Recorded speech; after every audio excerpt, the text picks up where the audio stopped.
1, 2, 3.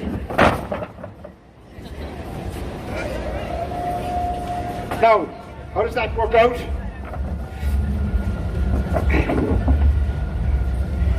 We put that there. And if I can get somebody to give me a hand, maybe this gentleman here.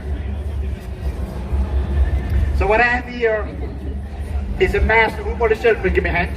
Very good. So you just want to hand me all the stage from this end. This end, hand me this end. So if you want to come on stage, and I'm going to assemble them inside the barrel, like that. So if you keep handing it to me, exactly. Thank you very much. What's your name? Ada, very good. So I'm putting a set of staves together with the help of Ada. And typically in an American barrel, you have 27, 28, possibly 29 staves.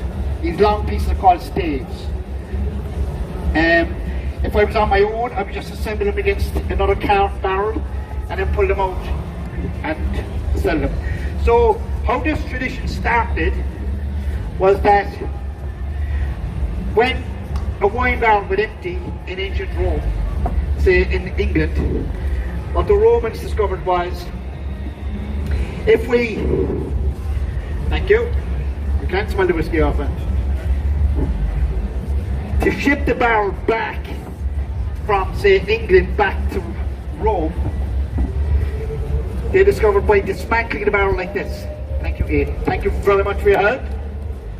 And so what they did was disassemble the cask into what we call a shuck. So bunch of staves, bunch of hoops, bunch of heads, put back to Italy and remake the barrel, which exactly is what I'm going to do. So I start off with a wide one up against my leg.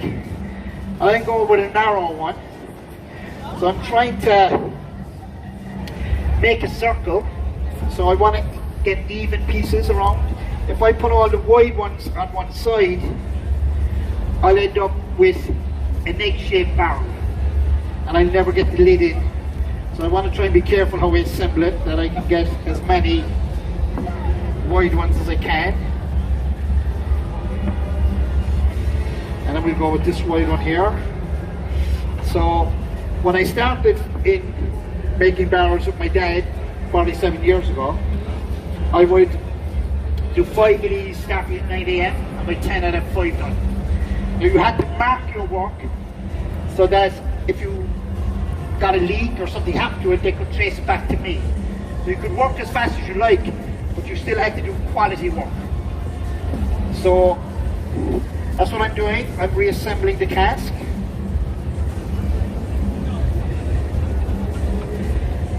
And the only thing I haven't done with this cask, this barrel, is I haven't numbered the pieces 1, 2, 3, 4, 5, 6.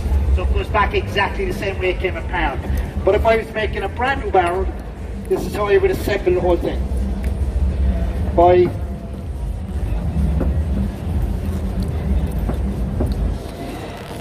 and now there's a story I tell, and I told this earlier as well. It wasn't unusual to work in the distillery and not have a drink throughout the day. But by 4 o'clock, maybe 4:30, you know, you've had a good few drinks and you're not the best. But you decide, I think I'll make a start for tomorrow.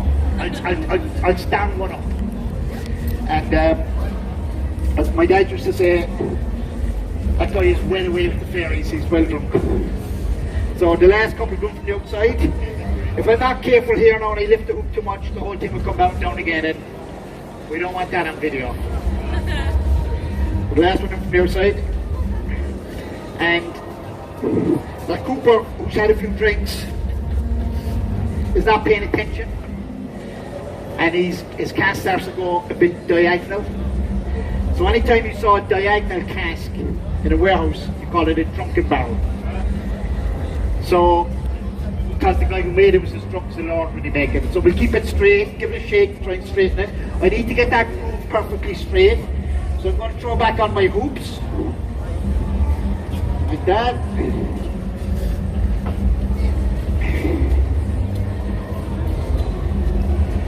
And then, put that on. So I'm going to tighten that up now. Lock out my staves, kind of get them all even.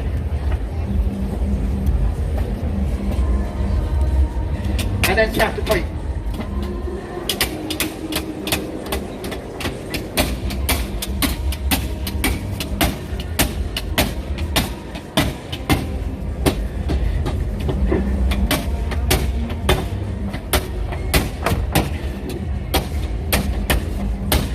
Now I'm finished with this hoop, which is my master hoop.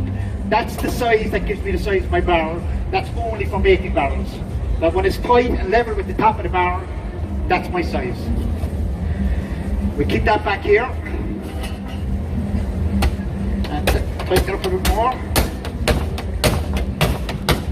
That's pretty cool though technology. Straighten all my staves. Get them all a bit straight. Get the groove level. So even if I'm a little bit out, and any mistake I make a mistake putting this together, or make a mistake with the groove, when I fill it, it'll leak. So I can't be making any mistakes. I want my barrel to hold with me for 30 or 40 years if possible. Our phone is extremely overheat right now, so in case of all of a sudden we stop transmission, that's because the phone turns off by itself. But hopefully it will not happen. No. And the front of the cask, the rivets always line up at the front. It's horizontal when they're facing up. And we could put in, there's another piece out the fall down there on me. Maybe that gentleman can try and reach in there and get it for me. And what I do is I put in this one, like that. I prefer these lids to be down, makes my job a bit easier. Yeah, I can throw it down there, and I will throw that one in there.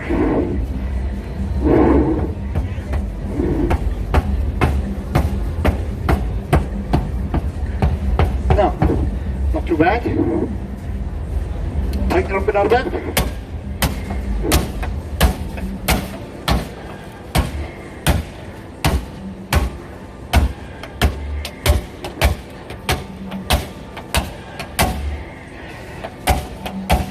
Now I can put on my next hoop, my top hoop, get the rivets lined up.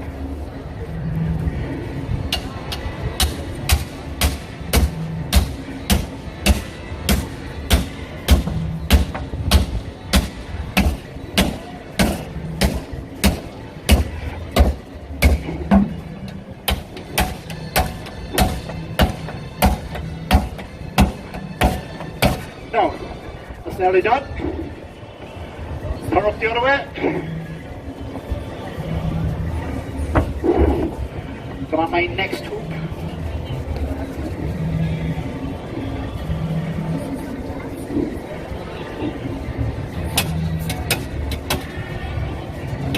Has anybody any questions they'd like to ask about making barrels or history? Now, the other thing that happens with barrels is we get a lot of whiskey up through the cask called angel share. In Ireland, it's about 2%. Kentucky, it can be 5, 6, 7%. So, to put that in perspective, with 1.9 million barrels in Middleton, in Ireland, losing 2%, we lose about 76,000 bottles of Jameson every single day to the Angels. It's more in Kentucky because the weather's a lot better down there.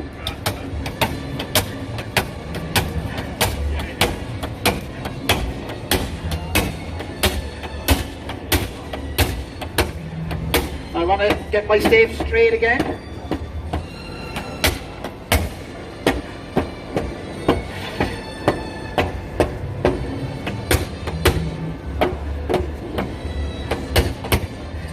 And then we'll tighten up another bit with the next hoop.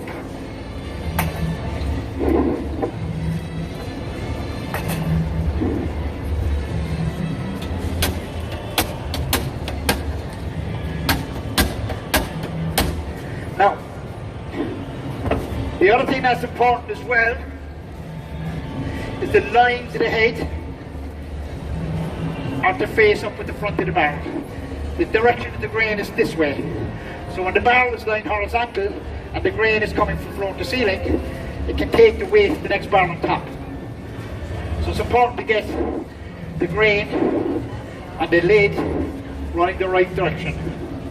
I'll try and get this in here now. And then this last one in.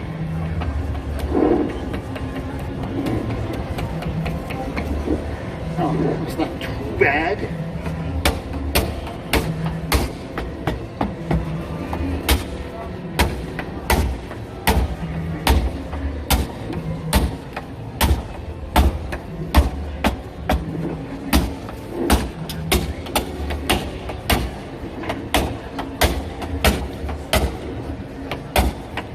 Thank you, one, to have a wonderful evening. And the last one to go on is this one.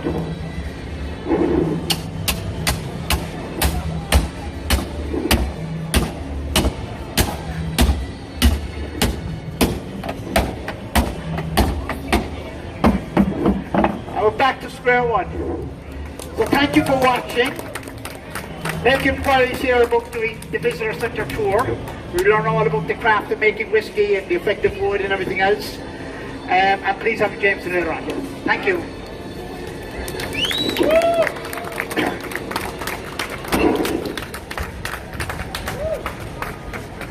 That's the guy. I think that's the guy on the poster. Good working. Good work.